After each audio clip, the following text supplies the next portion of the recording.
Во минатото било незамисливо домакинствата да бидат без лејки, односно црпелки, најмногу користени за црпење на вода. Додека пак денес неретко во домовите на луѓето можеме да ги забележиме лејките како декоративни елементи. За македонската етнологија лејките се од непроценливо значење и токму заради тоа утринава ви пренесуваме една навистина интересна приказна на господинот Оливер Стојановски, кој во своето слободно време изработува прекрасни декоративни лејки. Оливер, ви посакуваме добро утро. Добро утро и на вас и ви благодарам што присуствувате во мојот дом да презентираме нешто убаво на гледачите на Алфа телевизија. За почеток да кажеме збор два за традицијата на одгледување на лејки. Какво растение е лејката и каков се процес треба да се помине за да можеме да стигнеме до еден здрав плод? Лејката е традиционално едногодишно растение кој е застапено во целиот Балкан и во Македонија, на ова поднебје. Има крушковидна форма и се одгледува, се сади на почетокот на април месец, односно се сади на празникот Благоец, затоа што тогаш мислам дека најдобро успева, се чува, се одгледува до крајот на октомври, са во последниве години потопла климата, така да може и во ноември да се собере. Потоа се суши и се користи како декорација во домот. Во лејките има повеќе форми на лејки, има крушковидни, има долгнавести, со различна форма, различна димензија и различни шари. Еве сега може да прикажеме на гледачите на Алфа телевизија. Ова е необработена лејка, односно исушена лејка. Ова претходно била зелена, ова се вика маскирна лејка, сега не може да видат гледачи, бидејќи е сува, била зелена со темно-зелени кругови. Додека оваа лејка може да представиме е веќе долгнавеста и може да се искористи за убави прстени да се користат на сувите лејки. Познато исто така дека лејките се користат како лековити средства, односно имаат лековити својства, но исто така познато е дека не смеат да се јадат. Многу ме интересира дали е тоа вистина. Во минатото нашите дедовци, баби ги користеле како лек, како храна и како една корисна намена во домот, односно биле користени како, вие како што кажавте, црпалки, обично така ги кажат црпалки, затоа што црпеле ракија од бочвите, црпеле вода за да ги бањаат нивните деца, користеле како црпалки за да полеваат градините или цвекињата во дворовите. Са, например, оваа лејка, што ја покажа претходно, долгнавестата, е многу интересна, затоа што кога расте во природна состојба, таа може да се сеча. Ако исечете 30 см од лејката, за едно 10-15 дена може пак да се направи колку што сте истекле и може да се користи како исхрана, во исхраната. Исто така, лејката може да се користи како лек, и може да се користи за други намени во домот. Сега да дојдеме до клучното прашање. Што беше ваша инспирација да започнете со изработка на декоративни лејки? Дали може би тоа е едноставно пренесено од вашите родители или од некој друг член од потесното или поширокото семејство? Случајно пред неколку години, аз това се занимавам повеќе од 20 години, случајно во рака ми дојде сува лејка, таа ми ја подари мој сват. Претходно ми се вида како многу интересно растение, а бидејќи имам талент за декорирање, за уметност, викам што да направам со ова интересно растение. Ми дојде идеја да направам икебана. Таа траеше од прилика 2-3 недели.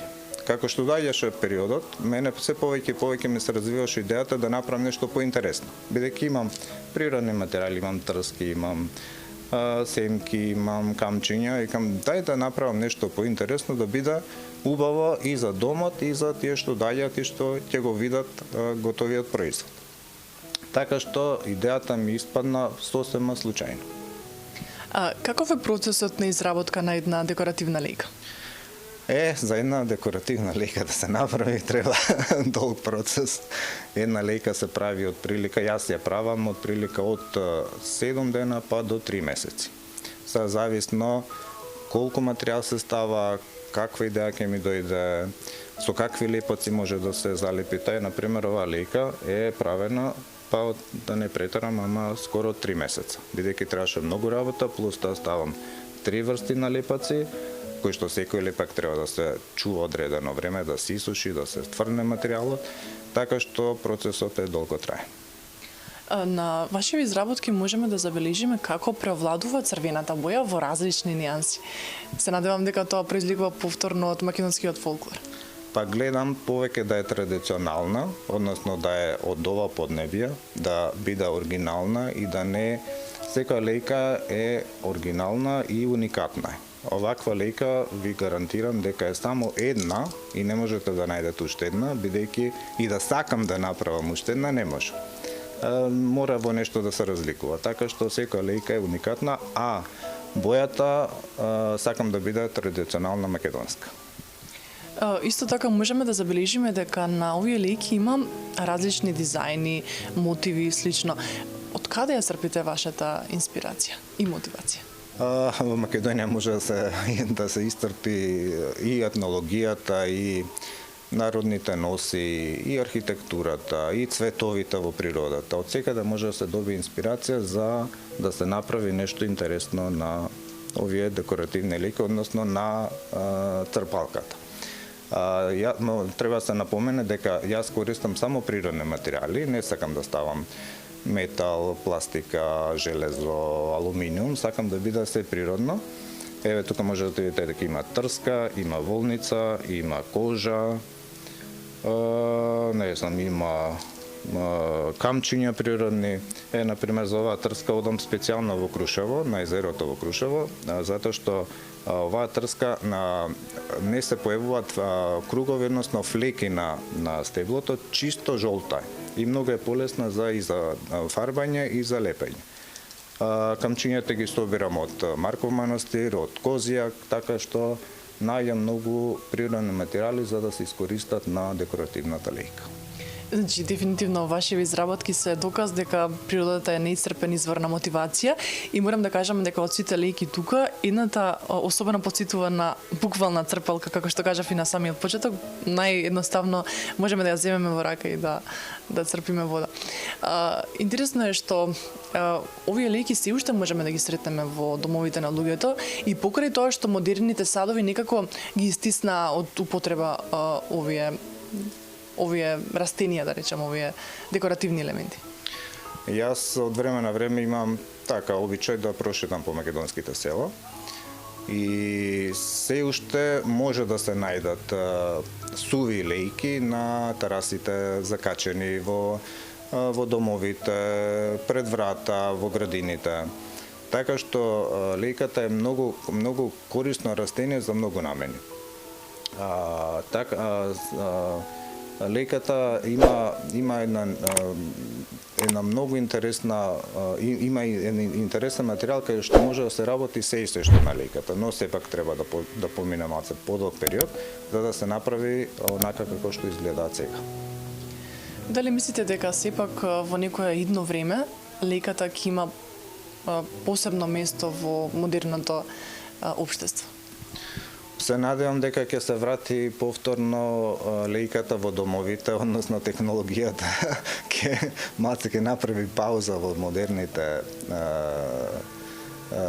предмети, каде што се бокалите, гезвињата, изработките од алуминиум и метал, така што се надевам дека ќе нашите, па може и родители, може мајки, може баби, ќе повторно ќе ги користат во нивната секојдневна работа, односно секојдневен живот.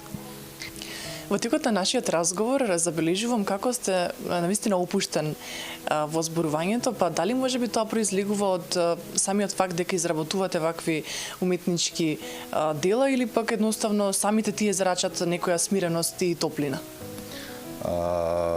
Мене лично многу ме опуштаат декоративните лејки, односно знам да изгубам часови работејки на лејките, ќе се пуштам убава македонска музика, ќе се едноставно се релаксирам и тоа трае со часови. Не мислам на секојдневните обврски, на стресот е тргнат од мојата глава, времето побрзо поминува и многу подобро се чувствувам кога ќе изработам една декоративна лејка, самиот лично и за себе, а и за останатите, и за од дома за домашните, и за сите останете пријатели, роднини, сите што ќе гледаат лејката. Дали можеби декоративните лејки имаат некое подлабоко духовно значење во домовите на луѓето? Па духовно значење може би не, но сепак за разобувување на домот, за корисни работи, например, треба да се спомена дека јас изработувам и декоративни лејки како украс, а и може да се употребат за практична работа. Ева е отворена лејка, каде што може да се стават разни ситни работи, например клучеви, коцкички, некој така ситен материјал за да бидат корисни, односно да бидат прифатливи во секој дом. Оваа ваша изјава некако се совпаѓа со научните докажувања и факти дека секој од нас барем еднаш во животот треба да се обиде да изработува некои креативни нешта кои ќе му помогнат во борбата со стресот и други непосакувани состојби. Јас велам дека доволно е само да се излезе на најблиското брдо, најблиската планина, да се соберат било какви природни материјали и од сето тоа може да се направи многу интересен предмет. Не мора да значи дека треба да се направи декоративна лејка, едноставно може да се направи ланче, огрлица, алка, за да се почувствува човекот и весел, и среќен, и исполнет едноставно дека направил нешто убаво. Верувам дека со ова наше појавување на телевизија ќе бидеме мотивација за сите луѓе кои се заинтересирани за уметност да почнат да се бават со изработка на декоративни лејки. И јас се надевам дека ќе им побудиме малце желба да направат нешто убаво во нивниот живот.